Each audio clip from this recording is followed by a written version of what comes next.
ஆண்டவரே, அருமையான அந்த ஓய்வு நாளுக்காக நன்றி செலுத்துகிறேன். இந்த பிள்ளைகளாகி நாங்கள் உடைய சமூகத்தில் இருப்பது எவ்வளவு இன்பமானது சுவாமி. ஆண்டவர், இந்த நாளிலுமா என்னுடைய வார்த்தையின் ஊடாக எங்களோடு இடைப்படுங்க, எங்களோடு பேசுங்க, நீர்களை தேற்ற வேண்டும்படியா ஜெபிக்கிறேன். வந்து ஒவ்வொரு பிள்ளைகளையும் உடைய கருத்திலே தருகிறேன். வசனத்தை கவனமாய் கேட்க, அதன் மூலமாய் வருகிற ஆசீர்வாதங்களை, பலன்களை தங்களுடைய வாழ்க்கையில் அனுபவித்து சுதந்திரித்துக் கொள்ள நீங்க உதவி செய்யுங்க. இயேசுவின் மூலமாய் ஜெபிக்கிறேன் நல்ல பிதாவே, ஆமென். ஹல்லேலூயா. எத்தனை பேர் சந்தோஷமா இருக்கிறீங்க? கர்த்தர் நல்லவர். ஆமென். நான் சொல்றேன், கர்த்தர் நல்லவர். நாங்க இன்னைக்கு 112வது சங்கீதத்தை நாங்க சற்று நேரம் நாங்க தியானிக்க போகிறோம். 112வது சங்கீதம். 112வது சங்கீதம் என்ன சொல்லுதுன்றா, ஆண்டவரை நம்பி வாழுகிற பிள்ளைகள், கடவுளுக்குள்ள வாழுகிற பிள்ளைகள். இந்த இடத்துல இருக்கிற நாங்க எல்லாரும் எப்படிப்பட்ட ஒரு வாழ்க்கையை வாழணும்? 112வது சங்கீதம் முழுவதும் ஆண்டவருக்கு பிரியமா இருக்கிற பிள்ளைகள், ஆண்டவர் பிரியமா இருக்கிற பிள்ளைகள், ஆண்டவர் மேல பிரியமா இருக்கிற பிள்ளைகள் எப்படிப்பட்ட ஒரு வாழ்க்கை வாழணும் என்று கடவுள் விரும்புகிறார். நம்மளை படைச்ச ஆண்டவர் நாங்க எப்படி வாழணும் என்று விரும்புகிறார் என்று 112வது சங்கீதம் சொல்லுது. இந்த ஒருவேளை இந்த இதை நாங்கள் வாசிச்சுட்டு இருக்கும்போது அந்த இடத்துல சொல்லப்பட்டதன்படி நம்முடைய வாழ்க்கை இல்லாம இருக்கலாம். ஆனா அப்படி நம்மளை மாற்றி அமைக்க தேவன் வல்லமை உள்ளவராக இருக்கிறார். எத்தனை பேர் விசுவாசிக்கிறீங்க? ஒருவேளை இதுல இருக்கிறபடி நம்முடைய வாழ்க்கை இன்றைக்கு இல்லாம இருக்கலாம். ஆனா நம்ம விசுவாசிப்போம், நம்ம கடவுளை நம்பணும், கடவுளை எப்படி மாற்றுவார். எத்தனை பேர் ஆமென் சொல்றாங்க? இதை நாங்க பாக்குறதுக்கு முன்னுக்கு கொலோசியர் 1ஆம் அதிகாரம் 22ஆம் வசனத்தை வாசிச்சுட்டு நாங்க இந்த பகுதிக்குள்ள வருவோம். கொலோசியர் 1ஆம் அதிகாரம் 22வது வசனம். யாராவது ஒருவர் எடுத்தவங்க நீங்க வாசிக்கலாம். கொலோசியர் 1ஆம் அதிகாரம். நீங்கள் கேட்ட சுவிசேஷத்தினால் உண்டாகும் நம்பிக்கையை விட்டு அசையாமல் ஸ்திரமாயும் உறுதியாயும் விசுவாசத்திலே நிலைத்திருப்பீர்கள், ஆனால் அப்படியாகும். எத்தனை பேர் ஆமென் சொல்றீங்க? நீங்க இந்த சத்தியத்தை கேட்க போறீங்க, சுவிசேஷத்தை கேட்க போறீங்க. அப்ப இந்த சுவிசேஷத்துல நீங்க என்ன செய்யணுமா? நிலைத்திருக்கணுமா? என்ன செய்யணும்? ஒவ்வொரு ஞாயிற்றுக்கிழமையும் நீங்க என்ன செய்றீங்க? இந்த இடத்துல ஆண்டவருடைய வார்த்தையை கேட்குறீங்க. இந்த காலால கேட்டு இந்த காலால விட்டுட்டு போனா என்ன செய்ய முடியாது. அது நம்ம ஆசீர்வாதமா நம்ம சுதந்திரித்துக் கொள்ள முடியாது. ஆனா இங்க வேதம் சொல்லுது பாருங்க, நீங்கள் கேட்ட சுவிசேஷத்திலே, அழகா சொல்லப்படுது, நீங்கள் கேட்ட சுவிசேஷத்திலே நீங்க என்ன செய்யணுமா? நீங்க அசையாம உறுதியாக ஸ்திரமாக, என்ன சொல்லுங்க? அசையாம, என்ன சொல்லுங்க? அசையாம உறுதியாக ஸ்திரமாக நிலைத்திருந்தீர்களானால் என்ன செய்வீங்க? அதுல சொல்லப்படுகிற ஆசீர்வாதங்கள் நீங்க என்ன செய்து கொள்ளுவீங்க? சுதந்திரித்துக் கொள்ளுவீங்க. வேதம் சொல்றது, கர்த்தருடைய வேதத்தின் மேல் பிரியமா இருக்கிற மனுஷன் பாக்கியவான். கர்த்தருடைய ஆலயத்திலே நாட்டப்பட்டவர்கள் தேவனுடைய பிரகாரங்களில் எப்படி இருப்பாங்க? செழிப்பா ஆசீர்வாதமா இருப்பாங்க. உங்களுடைய குறைவுகள் எல்லாமே தேவன் அவர் என்ன செய்வார்? தம்முடைய மகிமை நேசத்தின்படி ஆண்டவர் மாற்றுவார். அப்ப இங்க சொல்லப்படுகிறது பாருங்க, நாங்க ஸ்திரமா இருக்கோம். இன்னைக்கு நீங்க கேட்கிற இந்த சத்தியத்துல நீங்க என்ன எப்படி இருக்கணும்? ஸ்திரமா இருக்கும், உறுதியா இருக்கும். ஏன்னா உங்களுடைய வாழ்க்கையில பிரச்சனைகள் இந்த சத்தியம், நீங்க கேட்கிற சத்தியத்துக்கு விரோதமா, இன்னைக்கு நீங்க கேட்க போற வார்த்தைக்கு விரோதமா, இந்த வேதத்துல சொல்லப்பட்ட 112வது சங்கீதத்துல சொல்லப்பட்ட வார்த்தைக்கு விரோதமா உங்களுடைய வாழ்க்கையில் நடந்து கொண்டிருக்குமா இருந்தா அதை நீங்க நம்ப கூடாது, அதை நீங்க ஏற்றுக்கொள்ள கூடாது. ஏன்னா இல்ல, எனக்கு கடவுள் சொன்ன வார்த்தை தான் எனக்கு நடக்கும். இன்னைக்கு என்னுடைய வாழ்க்கையில என்ன பெரிய கடன் பிரச்சனை இருக்கலாம். அந்த பைபிள் சொல்லுது, 112ஆம் சங்கீதத்துல சொல்லுது, அவன் எப்படி இருப்பானா? நீதிமான் எப்படி இருப்பானா? அவன் வாரி இறைக்கிறவனா இருப்பானா? ஏழைகளுக்கு கொடுக்கிறவனா இருப்பானா? இன்னைக்கு ஒருவேளை கூட வாழ்க்கை இதுக்கு மாற இருக்குமா இருந்தா தேவன் என்னை ஒரு நாள் இந்த வார்த்தையின்படி மாற்றுவார். எத்தனை பேர் ஆமென் சொல்றீங்க? அது அப்படி நீங்க என்ன செய்யணும்? விசுவாசிக்கணும். இன்னைக்கு நீங்க கேட்கிற இந்த சத்தியத்துல, இந்த 112ஆம் சங்கீதத்துல நீங்க என்ன செய்யணும்? உறுதியா இருக்கும், நிலைத்திருக்கும். என்னுடைய வாழ்க்கையில் இன்றைக்கு எவ்வளவு பிரச்சனை போய் கொண்டிருக்கட்டும், எவ்வளவு கடன் இருக்கட்டும், இன்னைக்கு நீங்க நிறைய பேர் சாட்சி சொன்னீங்க, இப்படி நிறைய பிரச்சனை இருக்கட்டும், நீங்க கடவுளை நம்பி பாருங்க. 118ஆம் சங்கீதம் 8வது வசனம் சொல்லுது, மனுஷன் பேரில் பற்றுதலா இருப்பதை விட கடவுள் பேரில் பற்றுதலா இருப்பதையே நலம் என்று வேத வசனம் சொல்லுது. இப்ப நாங்க 112ஆம் சங்கீதத்தை வாசிக்க போகிறோம். எல்லாம் திருப்பி கொள்ளுங்க. எனக்கு எல்லாம் சேர்ந்து இந்த வசனத்தை நாங்க 1ஆம் வசனத்திலிருந்து நாங்க எல்லாரும் சேர்ந்து நாங்க முதலாவது வாசிக்க போகிறோம். எல்லாம் திருப்பி கொள்ளுங்க. 112ஆம் சங்கீதம் 1ஆம் வசனம் தொடக்கம் நாங்கள் அனைவரும் சேர்ந்தவர்களாக நாங்கள் வாசிப்போம். அல்லேலூயா. கர்த்தருக்கு பயந்து அவருடைய கட்டளைகளின் மேல் மிகவும் பிரியமாயிருக்கிற மனுஷன் பாக்கியவான். அவன் சந்ததி பூமியில் பலத்திற்கும், செம்மையானவர்களின் வம்சம் ஆசீர்வதிக்கப்படும். ஆஸ்தியும் ஐஸ்வர்யமும் அவன் வீட்டில் இருக்கும். அவனுடைய நீதி என்றென்றைக்கும் நிற்கும். செம்மையானவர்களுக்கு இருளிலே வெளிச்சம் உதிக்கும். அவன் இரக்கமும் மன ஒழுக்கமும் நீதியும் உள்ளவன். இறங்கி கடன் கொடுத்து தன் காரியங்களை நியாயமானபடி நடப்பிக்கிற மனுஷன் பாக்கியவான். அவன் என்றென்றைக்கும் அசைக்கப்படாதிருப்பான். நீதிமான் நித்திய கீர்த்தி உள்ளவன். துர்ச்செய்தியை கேட்கிறதனால் பயப்படான். அவன் இருதயம் கர்த்தரை நம்பி திடனாயிருக்கும். அவன் இருதயம் உறுதியாயிருக்கும். அவன் தன் சத்துருக்களின் சரிகட்டுகளை காண மட்டும் பயப்படாதிருப்பான். வாரி இறைத்தான், ஏழைகளுக்கு கொடுத்தான். அவனுடைய நீதி என்றென்றைக்கும் நிற்கும். அவனுடைய கொம்பு மகிமையாய் உயர்த்தப்படும். துன்மார்க்கன் அதை கண்டு மனநடிவாகி தன் பற்களை கடித்து கரைந்து போவான். துன்மார்க்கனுடைய ஆசை அழியும். நீங்க துன்மார்க்கரா? நீங்களும் நானும் துன்மார்க்கரா? நாங்க நீதிமான்களா இருக்கும். நீதிமொழிகள் நீங்க பிறகு வாசித்து பாருங்க. நீதிமொழிகள் 10-11 வாசித்து பாருங்க.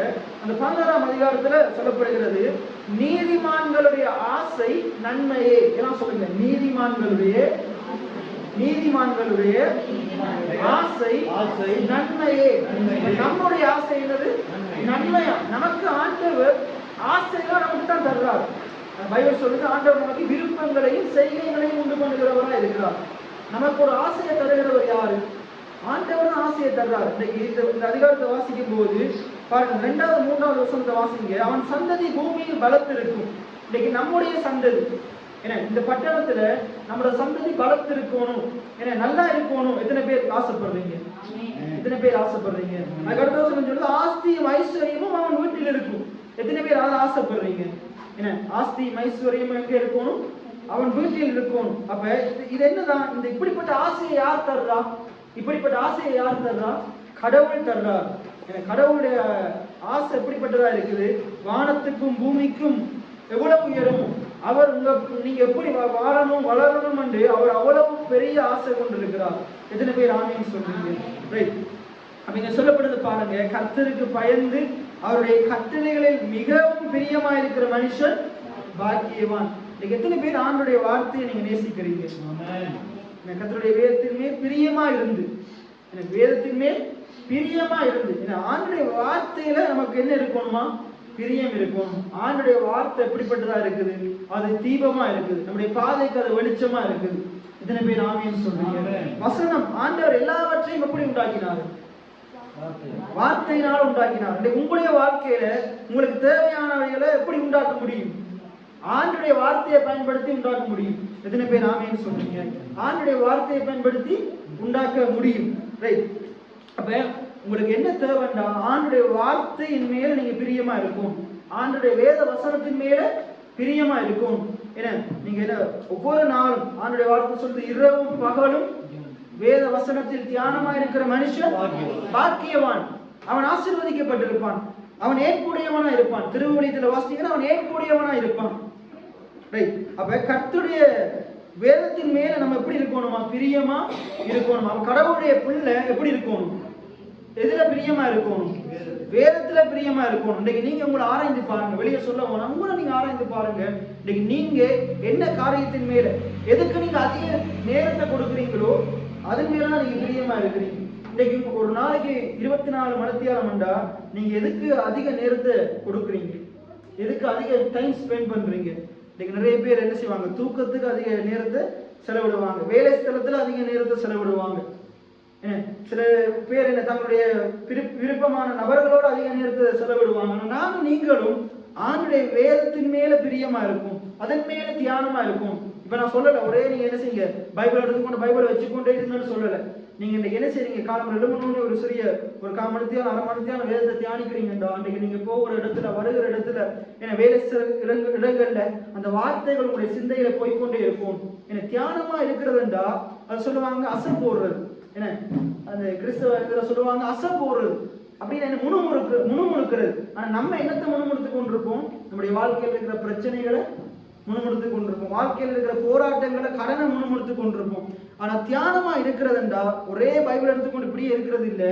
நம்ம இன்னைக்கு ஒரு வசனத்தை படிச்சோமா இருந்தா அந்த அன்றைக்கு நாள் முழுக்க நாங்க இருந்து போகிற இடங்கள் வருகிற இடங்கள்ல அந்த வசனத்தை குறித்து சிந்திச்சு கொண்டே இருக்கிறது. அதை நமக்குள்ள அறிக்கை செய்து கொண்டே இருக்கிறது. எத்தனை பேர் ஆமீன்னு சொல்றீங்க? அப்ப அப்படி நீங்க செய்யும் போது அப்படி செய்கிற மனுஷங்களா நாங்க இருக்கோம். இப்ப வேதத்தின் மேல பிரியமா இருக்கிறவன் இப்படி எப்படிப்பட்ட மனுஷனா தான் இருப்பான். அதுக்கு அடுத்த வசனத்தை பாருங்க, அவன் சந்ததி பூமியில் பலத்திருக்கும். அப்ப நீங்க குறுகி போக மாட்டீங்க, தேவன் உங்களை பெருக செய்வார், உங்களுடைய சந்ததியை பெருக செய்வார். எத்தனை பேர் ஆமீன்னு சொல்றீங்க? இன்னைக்கு நீங்க ஆண்டவருடைய வழிகள்ல நீங்க நடந்த உங்களுடைய பிள்ளைகளை உங்களுடைய சந்ததியை வழிநடத்துவீங்களா இருந்தா கர்த்தர் உங்களையும் ஆசீர்வதிப்பாரு, உங்களுடைய சந்ததியையும் ஆண்டவர் ஆசீர்வதிப்பார். எத்தனை பேர் ஆமீன்னு சொல்றீங்க? அப்ப அங்க சொல்லப்படுது செம்மையானவர்களின் வம்சம் ஆசீர்வதிக்கப்படும். இதுல செம்மையானவர்கள் யாரு? நாங்க தான். என்ன சொல்லுங்க? என்னுடைய வம்சம், என்ன சொல்லுங்க? என்னுடைய வம்சம் ஆசீர்வதிக்கப்படும். எத்தனை பேர் உண்மையா விசுவாசிக்கிறீங்க? இந்த கொலோசியர் 1:22 என்ன சொல்லுது? நீங்க கேட்கிற சுவிசேஷத்தை என்ன செய்யணுமா? விசுவாசிக்கணுமா, அதுல உறுதியா இருக்கணுமா. எங்க பிரதர், எங்கட வம்சம் எல்லாம் எங்க ஆசீர்வதிக்கப்பட போகுது? இந்த மலையகத்துல நாங்க எப்படி ஆசீர்வாதமா வாழ்றது? நாங்க இப்படியே கையேந்தி தான் வாழணும், அப்படி இருக்கக்கூடாது. இல்லை, எங்களோட வாழ்க்கை மாறும். எத்தனை பேர் ஆமீன்னு சொல்றீங்க? என்ன சொல்லுங்க? என்னுடைய வம்சம் ஆசீர்வதிக்கப்படும். அடுத்த வசனத்தை பாருங்க, ஆஸ்தியும் ஐஸ்வர்யமும் அவன் வீட்டில் இருக்கும். யார வீட்டுல இருக்கணும்? ஆஸ்தி ஐஸ்வர்யம் யார வீட்டுல இருக்கணும்? தவறான தொழில் செய்யறாங்க வீட்லயா இருக்கணும், என்ன கள்ளத்தனம் பண்றாங்க வீட்லயா இருக்கணும், திருடுகிறார்கள் வீட்லயா இருக்கணும். இன்னைக்கு நம்ம என்ன செஞ்சுட்டோம்? அதெல்லாம் நமக்கு வராது, என்ன நமக்கு தேவைன்னு நம்ம சொன்னதாலதான் அதெல்லாம் அவன் வச்சிருக்கிறான். ஆனா கடவுள் அதை நமக்கு கொடுக்கிறவரா இருக்கிறார். ஏன்னா நம்மள கையில அதை ஏன் தர்றாருன்றா, நம்மளை கொண்டு தேவனுடைய ராஜ்யத்தை அவர் விஸ்தரிக்க விரும்புகிறார். எத்தனை பேர் ஆமீன்னு சொல்றீங்க? அப்ப நீங்க இதையும் விரும்பணும். ஆஸ்தியும் ஐஸ்வர்யமும் யாருடைய வீட்டுல இருக்கும்? கடவுளால் ஆசீர்வதிக்கப்பட்ட மனுஷனுடைய வீட்டுல இருக்கும். நீங்க கடவுளால் ஆசீர்வதிக்கப்பட்டவர்களா இல்லையா? அப்ப உங்களோட வீட்டுல என்ன இருக்கணும்? ஆஸ்தியும் ஐஸ்வர்யமும் இருக்கணும். இன்றைக்கு ஒரு வேலை இல்லாம இருக்கலாம், ஆனா தேவன் அதை என்னுடைய வாழ்க்கையில உண்டு பண்ணுவாருன்னு விசுவாசிங்க, நீங்க தேவனுடைய மகிமையை பார்ப்பீங்க. எத்தனை பேர் ஆமீன்னு சொல்றீங்க? ரைட். அப்ப சொல்லுங்க, ஆஸ்தியும் என்ன சொல்லுங்க? ஆஸ்தியும் ஐஸ்வர்யமும் என் வீட்டில் இருக்கும். எத்தனை பேர் ஆமீன்னு சொல்றீங்க? அப்ப அங்க சொல்லப்படுது, அவனுடைய நீதி என்றென்றைக்கும் நிற்கும். ஏன்னா அவருடைய நீதி, ஏன்னா தேவனே அவர் தம்முடைய நீதியை நமக்கு கொடுத்திருக்கிறார். அது நீங்க எதிர்காலத்துல நீங்க வேதத்தை தியானிக்க அந்த நீதியை பத்தி அறிஞ்சு கொள்ளுவீங்க. தேவன் அவருடைய நீதியை நமக்கு தந்திருக்கிறார். அதனாலதான் இன்னைக்கு நம்ம அவருடைய சமூகத்துல இருக்கிறோம். அவர் தம்முடைய நீதியை நமக்கு தந்திருக்கலாட்டி இன்னைக்கு நாங்க இந்த இடத்துல ஆண்டவரை நோக்கி கூப்பிடுறதுக்கு, பாடுறதுக்கு, என்ன ஜெபிக்கிறதுக்கு தகுதியற்றவர்களா இருக்கிறோம். ஆனா ஆண்டவர் தம்முடைய நீதியை நமக்கு கொடுத்து நம்மளை தகுதிப்படுத்தி இருக்கிறார். எத்தனை பேர் ஆமீன்னு சொல்றீங்க? நீதி என்ற தேவனுக்கு முன்னுக்கு தைரியமா நிற்கிற சிலாக்கியம், தேவனுக்கு முன்பாக தைரியமா நிற்கிற சிலாக்கியம். உங்களுக்கு இதுக்கு ஒரு சிறு விளக்கத்தை சொல்றேன். இன்னைக்கு ஒரு தகப்பனுக்கு ஒரு பிள்ளை இருக்குன்னு வைங்களேன். இப்ப அந்த பிள்ளை தப்பு பண்ணிருச்சு. என்ன, அப்பாவுக்கு பிடிக்காத ஒரு காரியத்தை, அப்பா செய்ய வேண்டாம்னு சொன்ன காரியத்தை செஞ்சிருச்சு. இப்ப அந்த பிள்ளையால ஒருவேளை பொய் சொல்ல முடியும், ஆனா வளமையா அப்பா கிட்ட அப்பாவை கட்டி அணைச்சி முத்தம் செஞ்சு அப்பாவோட முகத்துக்கு முன்னுக்கு முழிக்கிற என்ன செய்ய முடியாது. முழிக்க அந்த பிள்ளை என்ன செய்யும்? தலையை குனிஞ்சிட்டு அப்பாவோட முகத்தை பார்க்கவே பார்க்காது. என்ன செய்யும்? அங்க இங்கேயும் ஓடி திரியும். அப்பா கூப்பிட்டா நிக்காது, தூரத்துல இருந்து கதைக்கும். அப்பா கிட்ட வர செய்ய முடியாது. அந்த பிள்ளையால தைரியமா வர முடியாது. நீதி என்றா என்னண்டா, என்ன தேவன் முன்பாக தைரியமா நிற்கிற ஆற்றல் தான் நீதி. என்ன தேவன் அதை நமக்கு கொடுக்கிறார்.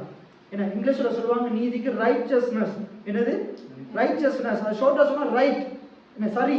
ஒரு தேவனுக்கு முன்னுக்கு ஒரு கொலை செஞ்ச நபர் எப்படி அவனை தன்னை சரின்னு சொல்ல முடியும்? இன்னைக்கு நம்ம எவ்வளவோ தவறு செஞ்சிருக்கிறோம். ரோமர் 3:23 சொல்லுது, எல்லோரும் பாவம் செய்து தேவ மகிமை அற்றவர்களா இருக்கிறோம். ஏன்னா தேவன் பாவத்தை நோக்கி பார்க்க கூடாத சுத்த கண்ணு இருக்கிறார். அப்ப பாவத்தோட ஒரு மனுஷன் எங்க நிக்க முடியாது? தேவனுக்கு முன்பாக நிற்க முடியாது, தேவனை நோக்கி கூப்பிட முடியாது.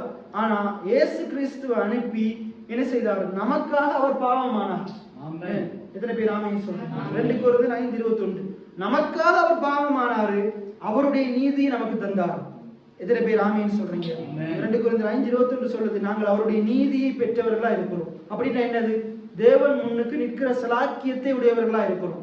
என்ன சொல்லுங்க? நான் தேவன் முன்பாக நிற்பதற்கு சலாக்கியத்தை பெற்றிருக்கிறேன். எபிரேயர் 4:16 நீங்க வாசிச்சு பாருங்க, அதுவும் அதை தான் சொல்லுது. இரக்கத்தை பெறவும் ஏற்ற சமயத்தில் சகாயம் செய்யும் கிருபையை அடையவும் தைரியமாய் கிருபாசன தண்டையில் சேர கடவும். தைரியமாய் கிருபாசன தண்டையில். இன்னைக்கு நீங்க தேவனை கிட்ட எப்படி வரணும்? தைரியமா வரணும். என்னுடைய ஜெபத்தை ஆண்டவர் கேட்பார், எனக்கு பதில் அளிப்பார். எத்தனை பேர் ஆமேன்னு சொல்றீங்க? அப்ப அந்த தைரியத்தோட நீங்க வரும். சரி, அதான் நீதியா இருக்குது. அப்ப அவருடைய நீதி என்றென்றைக்கும் நிற்கும். நீங்க எப்ப வேண்டாலும் எப்பொழுதும் ஆண்டவரை நோக்கி கூப்பிடலாம். அவருடைய சத்தத்துக்கு செவி கொடுத்து கொண்டே இருப்பார். எத்தனை பேர் ஆமேன்னு சொல்றீங்க? செவி கொடுக்கிறவர் மட்டும் இல்ல, உங்களுடைய சத்தத்தின், உங்களுடைய ஜெபத்தின், விண்ணப்பத்தின் காரியத்தை ஆண்டவர் நிறைவேற்றுகிறவரா இருக்கிறார். எத்தனை பேர் ஆமேன்னு சொல்றீங்க? இப்ப அடுத்த வசனத்தை பாருங்க. செம்மையானவர்களுக்கு இருளிலே வெளிச்சம் உதிக்கும். உங்களுடைய வாழ்க்கையில எத்தனையோ இருள், என்ன நிறைய பிரச்சனைகள், சொல்ல முடியாத பிரச்சனைகள் நிறைய இருக்கலாம், நிறைய இருளான பக்கங்கள் இருக்கலாம். ஆனா தேவன் என்ன செய்வார்? உங்களுடைய வாழ்க்கையில வெளிச்சத்தை உண்டாக்குவார். அந்த பிரச்சனைகளை ஆண்டவர் நீக்குவார். எத்தனை பேர் ஆமேன்னு சொல்றீங்க? ஆதியாகமம் 1 தொடக்கம் நீங்க அந்த 5 வரைக்கும் வாசித்தீங்கன்னா, அந்த ஆண்டவர் உண்டாக்கின அந்த உலகத்துல வெறுமை இருக்குது, இருள் இருக்குது. ஏன்னா தேவன் என்ன சொன்னார்? வெளிச்சம் உண்டாக கடவுள் என்று சொன்னார். அங்க என்ன செஞ்சது? வெளிச்சம் உண்டாயிற்று. அதே போல உங்களுடைய வாழ்க்கையில இன்னைக்கு நிறைய இப்படி இருளான பக்கங்கள் இருக்கலாம். ஆனா நம்ம என்னத்தை சொல்லி கொண்டிருப்போம்? எனக்கு அந்த இருள் இருக்கு, இந்த இருள் இருக்கு, இப்படி பிரச்சனை இருக்கு, அப்படி இயேசு அப்படி, ஆண்டவர் அப்படி, தேவன் அப்படி பேசவே இல்லை. ஆண்டவர் என்ன சொன்னார்? வெளிச்சம் உண்டாக கடவுள். உங்களுடைய வாழ்க்கையிலையும் இந்த இருள், ஏன்னா உங்களுடைய வாழ்க்கையில இருக்கிற எல்லா பிரச்சனைகளையும் நீங்க என்ன செய்யுங்க? அதை நினைச்சு சிந்திச்சு கொண்டே இருக்காதீங்க. அதற்கு எதிராக பேசுங்க. தேவன் என்னுடைய இந்த இருளான பக்கத்தை வெளிச்சமா மாத்துவார். எத்தனை பேர் ஆமீன் சொல்றீங்க? என்னுடைய வாழ்க்கையில இருக்க இந்த காரியத்துல தேவன் ஒரு தீர்வை எனக்கு உண்டு பண்ணுவார். எத்தனை பேர் ஆமீன் சொல்றீங்க? ரைட். அவன் இரக்கமும் மன உருக்கமும் நீதியும் உள்ளவன். அப்ப நம்ம எப்படி இருக்கணும்? கடவுளை நம்புற நம்ம எப்படி இருக்கணும்? இரக்கம் உள்ளவங்களா இருக்கணும். எப்படி இருக்கணும்? இரக்கம் உள்ளவங்களா இருக்கணும். இரக்கம் என்றவனே நமக்கு அன்னை தெரேசா தான் ஞாபகத்துக்கு வருவாங்க. என்ன அன்னை தெரேசா என்ன செய்தாங்களாம்? அந்த அங்க கல்கத்தால அவங்க என்ன செய்தாங்களாம்? அவங்க நிறைய அனாதை பிள்ளைகளுக்கு, முதியவர்களுக்கு நிறைய உதவிகள் செஞ்சாங்க. அப்ப அவங்க அவங்களோட சொத்தெல்லாம் வித்துட்டு வந்து அந்த காரியங்களை செய்து கொண்டிருந்தாங்க. அப்ப இவங்களோட கையில இன்னும் பணம் தேவையா இருந்தது. அப்ப இந்த அவங்க பார்த்து கொள்ற அந்த ஜனங்களுக்காக இவங்க என்ன செய்யறாங்க? மற்றவர்கிட்ட கையேந்தி பிச்சை எடுத்து என்ன செய்யறாங்க? அவங்க உதவி செய்யறதுக்கு என்ன செய்யறாங்க? அந்த பட்டணம் முழுக்க நடந்து தெரிஞ்சு கொண்டு இருந்தாங்க. அப்ப அந்த இடத்துல இருக்கிற ஒரு ஆட்கள்கிட்ட கையேந்தும் பொழுது அவங்க என்ன செய்தாங்களாம்? அவங்களை ஏசுனாங்களாம், கண்ட பாட்டுக்கு ஏசுனாங்களாம். அப்ப அவங்க சொன்னாங்களா, நீங்க எனக்கு என்ன வேணாலும் என்ன ஏசுங்க, எனக்கு முகத்துல காரி உமிழ்ந்து துப்புங்க, ஆனா அதை நீங்க எனக்கு தாங்க. எனக்கு கீழே இருக்கிற நான் பராமரிக்கிற ஜனங்களுக்கு அவங்களுக்கு தேவையான ஆகாரத்தை நான் கொடுக்கறதுக்கு எனக்கு உதவி செய்யுங்க. அவ்வளவு பாருங்க, தன்னையே என்ன செய்தாங்க? அவங்களுக்காக, அந்த ஜனங்களுக்காக அர்ப்பணித்தாங்க. அதான் இரக்கத்துல அவங்க அந்த இரக்கம் என்றோன்னு இந்த உலகத்துல அவங்க என்ன செய்யற எடுத்து காட்டலாம். ஆனா அதே விட அதை காட்டிலும் நம்முடைய ஆண்டவர் இரக்கமும் மன உருக்கமும் உள்ளவராக இருக்கிறார். எத்தனை பேர் ஆமீன்னு சொல்றீங்க? இன்னைக்கு அவர் விரும்புகிறாரு அவருடைய பிள்ளைகளாகிய நாங்க இரக்கம் உள்ளவங்களா இருக்கும், மன உருக்கம் உள்ளவங்களா இருக்கும், ஏன்னா நீதி உள்ளவங்களா இருக்கும். ரைட். அதுக்கு அடுத்த வசனத்தை பாருங்க. இறங்கி கடன் கொடுத்து, நம்ம பைபிள் என்ன சொல்றது? நீயோ நிறைய கடன் வாங்குவாய் என்று சொல்றது. நீ அநேக ஜாதிகளுக்கு கடன் கொடுப்பாய். ஐயோ தம்பி, என்னுடைய வாழ்க்கை இப்படி இல்லை, நான் எனக்கு இருக்கிற கடனை சொல்ல போனா அங்க வாங்கியிருக்கேன், இங்க வாங்கியிருக்கேன், இப்படி இருக்கலாம். ஆனா இன்னைக்கு நீங்க ஆண்டவர் நம்பி பாருங்க, ஆண்டவர் சூழ்நிலைகளை மாற்றுவார். எத்தனை பேர் ஆமீன்னு சொல்றீங்க? ஆண்டவர் இந்த கரத்தை கொடுக்கிற கரமா மாற்றுவார். எத்தனை பேர் ஆமீன்னு சொல்றீங்க? இந்த கரம் இன்னைக்கு ஒருவேளை கடன் வாங்கி கொண்டிருக்கலாம், கடன் வாங்குகிற அந்த கரத்தை அநேகருக்கு கடன் கொடுக்கிற கரமா தேவன் மாற்றுவார். அப்ப இறங்கி கடன் கொடுத்து தன் காரியங்களை நியாயமானபடி நடப்பிக்கிற மனுஷன் பாக்கியவான். 6வது வசனத்தை பாருங்க. அவன் என்றென்றைக்கும் அசைக்கப்படாது இருப்பான். என்ன சொல்லுங்க? நான் என்றென்றைக்கும் அசைக்கப்படாது இருப்பேன். அப்ப உங்களோட எது அசைக்க கூடாது? உங்களோட வாழ்க்கையில வருகிற கடன் பிரச்சனையோ எந்த விதமான பிரச்சனையும் என்ன செய்யக்கூடாது? உங்களை அசைக்க கூடாது. தேவனுக்கும் உங்களுக்கும் இடையில இருக்கிற அந்த நல்லுறவை சேதப்படுத்தக்கூடாது. எத்தனை பேர் ஆமீன்னு சொல்றீங்க? அதுக்கப்புறம் அடுத்து சொல்லுங்க, நீதிமான் நித்திய கீர்த்தி உள்ளவன், துர்ச்செய்தியை கேட்கிறதுனால் என்ன செய்யப்பட மாட்டானா? கெட்ட செய்தியை கேட்கிறதால என்ன செய்ய மாட்டானா? பயப்படவே மாட்டான். இன்னைக்கு நமக்கு நிறைய நேரத்துல பயம் எதனால வருது தெரியுமா? கண்டவன் கடியவன் சொல்றதெல்லாம் கேட்கறதுனால. 1 சாமுவேல் 17ஆம் அதிகாரத்துல கோலியாத்துக்கும் பெலிஸ்த படைக்கும் இஸ்ரவேல் படைக்கும் இடையில என்ன நடக்குது? யுத்தம் ஒன்று நடக்குது. அங்க சவுல் ராஜாக்கு பின்னுக்கு இஸ்ரவேல் படையெல்லாம் நிக்கிறாங்க, கோலியாத்துக்கு பின்னுக்கு பெலிஸ்த படை நிக்கிறாங்க. இப்ப கோலியாத்து என்ன செய்யறாரு? 40 நாளும் அந்த யுத்த களத்துக்குள்ள வந்து நின்று என்ன செய்து கொண்டிருக்கிறார்? பேசிக்கொண்டே இருக்கிறார். என்ன செய்து கொண்டிருக்காரு? பேசிக்கொண்டே இருக்கிறார். அவரோட வார்த்தையை கேட்டு கேட்டு கேட்டு இந்த சவுல் ராஜாவுக்கும் பயம் வந்துருச்சு, முழு இஸ்ரவேலுக்கும் பயம் வந்துருச்சு. ஆனா அங்க தாவீது என்ன செய்யறாரு? சின்ன பையன் தான். ஆனா அவர் என்ன செய்யறாரு? தன்னுடைய அண்ணன்மாருக்கு உணவு கொடுக்கறதுக்கு, விசாரிக்கிறதுக்கு அந்த இடத்துக்கு வர்றார். வந்தவர் என்ன செய்யறாரு? அங்க அவங்க பேசுற ஒரு வார்த்தையும் அவர் கேட்கவே இல்லை. கேட்டு அவரும் பயந்திருப்பார். கேட்டு அவரும் பயந்திருப்பார். மாறாக அவர் என்ன கேட்டார்? நீங்க கூட நீங்க வாசித்து பாருங்க. அந்த சவுல், அந்த கோலியாத்தை கொல்றவனுக்கு என்ன கிடைக்கும்? கோலியாத்தை கொல்றவனுக்கு என்ன கிடைக்கும்? அங்க சொல்றாரு, கோலியாத்தை கொல்றவனுக்கு சவுல் ராஜாவுடைய மகளை திருமணம் முடிக்கிற ஒரு பாக்கியம் கிடைக்கும். அடுத்தது அவங்களுக்கு டெக்ஸ் இருக்காது, வரியே இருக்காது. இப்படியாக 3 காரியங்கள் அங்க சொல்லப்படுகிறது. அப்ப இன்னைக்கு நம்முடைய வாழ்க்கையிலையும் நம்ம பிரச்சனைகள் சொல்றதை கேட்டுக்கொண்டிருந்தா நம்முடைய பிரச்சனை என்ன செய்யாது? மாறவே மாறாது. நம்முடைய வாழ்க்கையில நமக்கு எதிராக இருக்கிற மனுஷன் சொல்றதை கேட்டுக்கொண்டிருந்தா நம்முடைய பிரச்சனை என்ன செய்ய போறது இல்லை, சூழ்நிலை என்ன செய்ய போறது இல்லை, மாற போறது இல்லை. எப்ப நம்ம அதுக்கு எதிராக கடவுள் நமக்கு சொன்னதை பேசுறோமோ, கடவுள் நம்மளை எப்படி மாற்றுவாருன்றத பேசுறோமோ, கடவுள் நம்முடைய வாழ்க்கையில பெரிய காரியங்களை செய்வாங்க. எத்தனை பேர் ஆமேன்னு சொல்றீங்க? அப்ப துர்ச்செய்தியை கேட்கறதுனால என்ன செய்யக்கூடாது? என்ன செய்யக்கூடாது? பயப்பட கூடாது. உங்களுடைய காதுகளில் இப்ப நீங்க நான் ஆண்டுடைய வார்த்தையை கேட்குறீங்க. இப்ப நீங்க வெளியே போனோடனே நிறைய மனுஷங்க நிறைய வார்த்தைகளை பேசுவாங்க. அதை உங்களுடைய காதுகளில் கேட்கக்கூடாது. அதை உங்களுடைய காதுகளினால கேட்கக்கூடாது. அங்க சொல்றது, அவன் இருதயம் கர்த்தரை நம்பி எப்படி இருக்குமா? சொல்றத பாருங்க. அவன் என்ன சொல்ற? என் இருதயம் கர்த்தரை நம்பி திடனா இருக்கும். நம்முடைய இருதயம் எப்படி இருக்கும்? திடனா இருக்கும். அப்ப நம்ம யாரை நம்பணும்? கர்த்தரை நம்பணும். கர்த்தரை நம்பினா நம்ம எப்பயுமே எப்படி இருக்கும்? திடனா இருக்கும், உறுதியா இருக்கும். அவர் எனக்கு சொன்னதை செய்ய வல்லமையுள்ளவரா இருக்கிறார். தேவனின் சகலவற்றையும் செய்ய வல்லவர். அவர் செய்ய நினைத்தது ஒரு நாளும் தடைபடாது. ஆண்டவர் மனமாற மனமுத்திரன் அல்ல, சொல்லியும் செய்யாதிருக்கிறவர் அல்ல, வசனித்தும் நிறைவேற்றாதிருக்கிறவர் அல்ல. அவர் சொன்னதை செய்கிறவராய் இருக்கிறார். என்ன சொல்ற? என் தேவன் சொன்னதை செய்கிறவராய் இருக்கிறார். எத்தனை பேர் விசுவாசிக்கிறீங்க? அவர் நிச்சயமா செய்வார். இந்த வேதத்துல இப்ப நான் பேசுற வார்த்தையெல்லாம் நான் சொன்னதல்ல. கலாத்தியர் 1:2 சொல்லுது, மனுஷனாலும் அல்ல, மனுஷன் மூலமாயும் அல்ல, இது ஆண்டவராக இயேசு கிறிஸ்து உங்களுடைய என்னுடைய வளர்ச்சிக்காக, ஆசீர்வாதத்துக்காக, இந்த பூமியில நாங்க நல்லா வாழ்வதற்காக, நம்முடைய பிரச்சனைகளை மேற்கொள்வதற்காக கொடுத்த வார்த்தையா இருக்கு. அடுத்த வருஷத்தை பாருங்க. அவன் இருதயம் உறுதியா இருக்கும். அவன் இருதயம் உறுதியா இருக்கும். இதுல அந்த 6வது வருஷத்தை பாருங்க. அவன் என்றென்றைக்கும் அசைக்கப்படாது இருப்பான். 7வது வருஷத்துல சொல்லுது, அவன் கர்த்தரை நம்பி திடனா இருப்பான். அவன் இருதயம் உறுதியா இருக்கும். என்ன சொல்லுங்க? அசைக்கப்படாது இருப்பான். சொல்லுங்க, அசைக்கப்படாது இருப்பான், திடனா இருப்பான், உறுதியா இருப்பான். நம்ம கொலோசியர் 1:22 இதுதான் பார்ப்போம். அவன் அசைக்கப்படாது இருப்பான், ஸ்திரமா இருப்பான், நிலைத்திருப்பான்.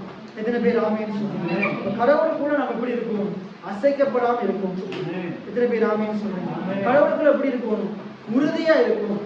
என்ன ஒரு நாள் இப்படிப்பட்ட சந்தர்ப்பம் வந்துடக்கூடாது. ஏன் பிரதர் போன நம்ம சேர்ச்சிக்கு வரல, நிறைய தேவை பிரதர், வேலைக்கு போக வேண்டிய சூழ்நிலை வந்துருச்சு. என்ன நீ கடவுளுக்கு கொடுக்குற நேரத்தை மற்ற எந்த காரியம் என்ன செய்யக்கூடாது? அசைக்கவே கூடாது. இப்ப எனக்கு நாளைக்கு வேலை, எனக்கு இன்றைக்கு என்ன செய்யணும்? கட்டாயம் மன்னாருக்கு போய் ஆகணும். மன்னாருக்கு போய் ஆகணும். நான் 7 மணிக்கு வரனாதான் சரியா என்னோட டைமுக்கு போக முடியும். ஆனா இதுவரைக்கும் வாழ்க்கையில பிறந்ததிலிருந்து ஒரு நாள் கூட ஞாயிற்றுக்கிழமைக்கு சேர்ச்சில் இருக்காம இருந்ததே இல்லை. அதனால என்ன செய்வோம்? அதை முடிஞ்சோடனே போவோம்னு சொல்லி கட்டாயம் சேர்ச்சில் இருக்கணும்னு சொல்லி தான் இருந்திருக்கும். அதே போல உங்களுடைய வாழ்க்கையிலையும் நிறைய காரியம் இதை விட பெரிய தேவைகள் வரலாம், பெரிய சூழ்நிலைகள் வரலாம். ஆனா ஆண்டவருக்கு கொடுக்க வேண்டிய கணத்தை ஆண்டவர் கேட்கிறாரு. எனக்கு கொடுக்க வேண்டிய கணம் எங்கேன்னு ஆண்டவர் கேட்கிறார். ஆண்டவருக்கு கொடுக்கிற நேரத்தை என்ன செய்யக்கூடாது? மற்ற காரியங்களுக்கு ஒரு நாள் கொடுக்கவே கூடாது. வேற எந்த காரியமும் உங்களை ஆண்டவர் இடத்திலிருந்து பிரிக்க கூடாது. ஆண்டவருடைய காரியத்துக்கு நீங்க நேரம் கொடுக்கறதுல இருந்து பிரிக்க கூடாது. தொடர்ந்து அடுத்த வசனத்தை வாசிங்க. அவன் தன் சத்துருக்களின் சரிகட்டுதலை காண மட்டும் பயப்படாது இருப்பான். நான் உங்களுக்கு சொல்றேன், உங்களுடைய வாழ்க்கையில நிறைய மனுஷன் உங்களுக்கு எதிராக இருக்கலாம். ஆனா நீங்க நிலைத்திருப்பீங்க. தேவன் அவர்களை என்ன செய்வார்? உனக்கு எதிராக எழும்பும் ஆயுதம் வாய்க்காதே போகும். உனக்கு எதிராக எழும்புகிறவர்கள் பெற்றமாய் வருவார்கள். எத்தனை பேர் ஆமேன்னு சொல்றீங்க? ஏன்னா சொல்லுங்க, எனக்கு எதிராக எழுப்புகிறவர்கள் என் பட்சமாய் வருவார்கள். எத்தனை பேர் ஆமேன்னு சொல்லுங்க? தேவனுடைய பட்சமா மாற்றுவாங்க. அப்ப அதே போல உங்களுடைய பிரச்சனை, உங்களுக்கு எதிராக எழும்பி இருக்கிற பிரச்சனைகளையும் தேவன் மாற்றி அமைப்பான். எத்தனை பேர் ஆமேன்னு சொல்றீங்க? அதுக்கடுத்து பாருங்க, வாரி இறைத்தான், ஏழைகளுக்கு கொடுத்தான், அவனுடைய நீதி என்றென்றைக்கும் நிற்கும், அவன் கொம்பு மகிமையாய் உயர்த்தப்படும். நம்ம எப்படிப்பட்டவங்களா இருக்கணும்? வாரி இறைக்கிறவங்களா இருக்கணும். எல்லாம் சொல்லுங்க, நம்ம எப்படிப்பட்டவங்களா இருக்கணும்? வாரி இறைக்கிறவங்களா. இப்ப நம்ம வாரி இறைக்கணும், நம்மகிட்ட இருக்கணும். நம்மகிட்ட இருந்தாதான் என்ன செய்ய முடியும்? நம்மகிட்ட இருந்தாதான் வாரி இறைக்க முடியும். அங்க மேல என்ன சொல்லப்படுது? 3ஆம் வசனத்துல, ஆஸ்தியும் ஐஸ்வர்யமும் அவன் வீட்டில் இருக்கும். நம்மகிட்ட இருந்தாதானே கொடுக்க முடியும். அப்ப நம்ம என்ன செய்யணும்? நமக்கு நிறைய இருக்கணும். நம்ம கடவுளை நம்புவோம். நம்முடைய வேலையை நம்பிக்கொண்டு இருந்தா நிறைய இருக்காது. என்ன, நம்முடைய மற்ற மனிதர்களை நம்பிக்கொண்டு இருந்தா அவன் தருவான், இவன் தருவான், அவங்க தருவாங்க, இவங்க தருவாங்க நம்பிக்கொண்டு இருந்தா அது என்ன செய்யாது? நிலைத்து இருக்காது. ஆனா கடவுளை நம்பி பாருங்க, கடவுள் நிரம்பி வழிய பண்ணுவான். எத்தனை பேர் ஆமேன்னு சொல்றீங்க? இப்ப வாரி இறைத்தான், ஏழைகளுக்கு கொடுத்தான், அவருடைய நீதி என்றென்றைக்கும் நிற்கும், அவன் கொம்பு மகிமையாய் உயர்த்தப்படும். துன்மார்க்கன் அதை கண்டு மனமடிவாகி தன் பற்களை கடித்து கரைந்து போவான். துன்மார்க்கனுடைய ஆசையோ அழியும். இந்த அதிகாரம் முழுவதும் இதை கிட்டத்தட்ட என்ன, நீங்க சேர்ச்சில் பேசுறேன்னா 1 மணி நேரம் 2 மணி நேரம் பேசலாம். அப்ப நான் முடிக்க போகிறேன். நீங்க வீட்டுல போயிட்டு இதை தியானிப்போம். ஏன்னா ஆண்டவர் உங்களோட தனிப்பட்ட முறையில பேசுவான். இத்தனை பேர் ஆமீன்னு சொல்லுவாங்க. இதுல நீங்க இப்படி வாசிங்க, என்னுடைய வாழ்க்கை எப்படி இருக்கணும்னு தேவன் விரும்புறார்.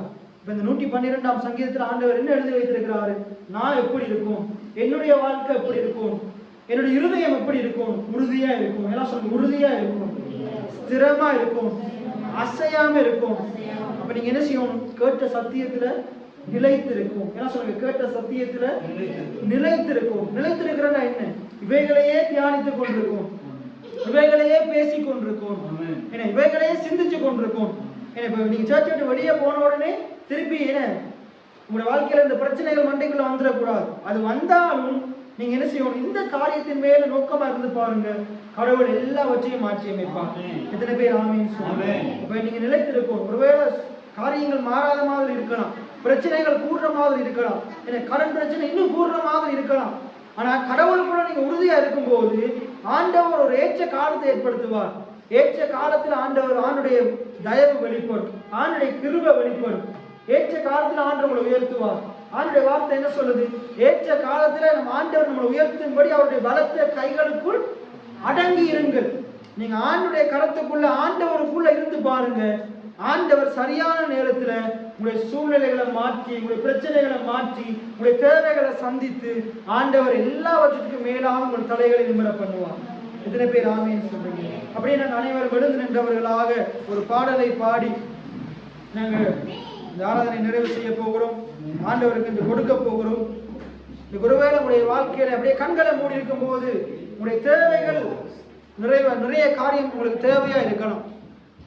உங்களுடைய பிள்ளைகளுக்கு நீங்க செய்ய வேண்டிய காரியங்கள் நிறைய இருக்கலாம். உங்களுடைய வீட்டுல சந்திக்கப்பட வேண்டிய தேவைகள் நிறைய இருக்கலாம். பலவிதமான வியாதியோடு வேதனைகளோடு இந்த இடத்துல வந்திருக்கலாம். ஆண்டவரே எனக்கு பதில் தர மாட்டீரான்ற கேள்வியோடு வந்திருக்கலாம். நான் உங்களுக்கு சொல்றேன், உங்களுடைய தேவைகளை காட்டிலும் ஆண்டவர் பெரியவராய் இருக்கிறார். ஆண்டவர் மிகவும் பெரியவராய் இருக்கிறார். அவர் உண்மையுள்ளவராய் இருக்கிறார். உலகத்தில் இருப்பவனை காட்டிலும் உங்களுக்குள் இருக்கிறவர் பெரியவராய் இருக்கிறார். ஆண்டவர் உங்களோடு கூட இருக்கிறார். கிறிஸ்துவானவர் மகிமையின் நம்பிக்கையாய் அவர் உங்களுக்குள்ளே இருக்கிறார். தேவைகள் 1000 பெரியவர் நீரல்லோ, நினைப்பதை பார்க்கிலும் செய்பவர் நீரல்லோ. தேவையை காட்டிலும் பெரியவர் நீரல்லோ, நினைப்பதை பார்க்கிலும் செய்பவர் நீரல்லோ. நீங்களாமா என் நம்பிக்கை, உண்மையன்றி வேறு துணை இல்லை. நீங்களாமா என் நம்பிக்கை.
சமூகத்தில் இருக்க தந்த மாபெரும் சலாக்கியத்துக்காக நன்றி செலுத்துகிறோம்.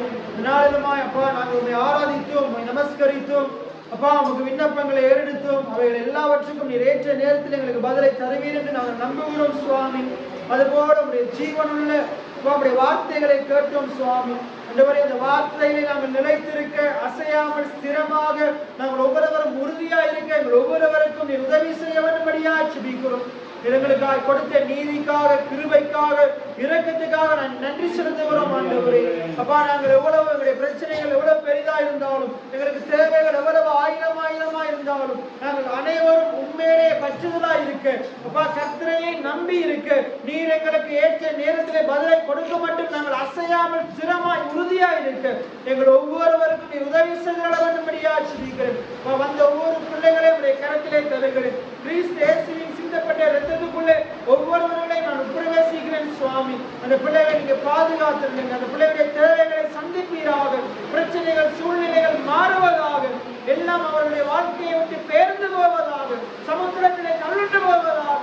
என் கர்த்தர் அவர்களோடு கூட இருந்து அப்பா பெரிய காரியங்களை செய்திட வேண்டும்படியா ஜெபிக்கிறேன். வியாதிகள் மாற வேண்டும்படியா ஜெபிக்கிறேன் ஆண்டவரே. இப்படி பரிபூர்ண சுகம் உண்டாவதாக, செழிப்புண்டாவதாக, வெற்றி உண்டாவதாக சுவாமி. இந்த பிள்ளைகள் அநேகருக்கு கொடுக்கிற கரங்களாய் மாற்றுவீராக. வாங்குகிற வாழ்க்கை கொடுக்கிற வாழ்க்கையாய் மாறுவதாக சுவாமி. அப்பா அந்த சபை இந்த மலையகத்திலே பெருக கடவுள், ஆத்மாக்கள் பெருக கடவார்களாக. இந்த சபையை கொண்டு இந்த இடத்திலே கர்த்தர் பெரிய காரியங்களை செய்ய வேண்டும்படியா ஜெபிக்கிறேன். அருமையான இந்த ஊழியங்களை நடத்துகிறவர்களை இருக்கிற ஒவ்வொரு பிள்ளைகளையும் இப்படி கரத்திலே தருகிறேன் சுவாமி. நீங்க தொடர்ந்துமா இந்த பிள்ளைகள் முன்னோக்கி செல்ல நீங்க உதவி செய்வீராக. நீர் ஒத்தாசையா இருப்பீராக சுவாமி. எங்களை தாழ்த்தி உயர்த்தி ஆண்டவராய் இயேசுவின் நாமத்தினால் ஜெபம் எடுக்கிறேன் நல்ல பிதாவே. ஆமென். கர்த்தர் உங்களை ஆசீர்வதிப்பாராக. ஆமென்.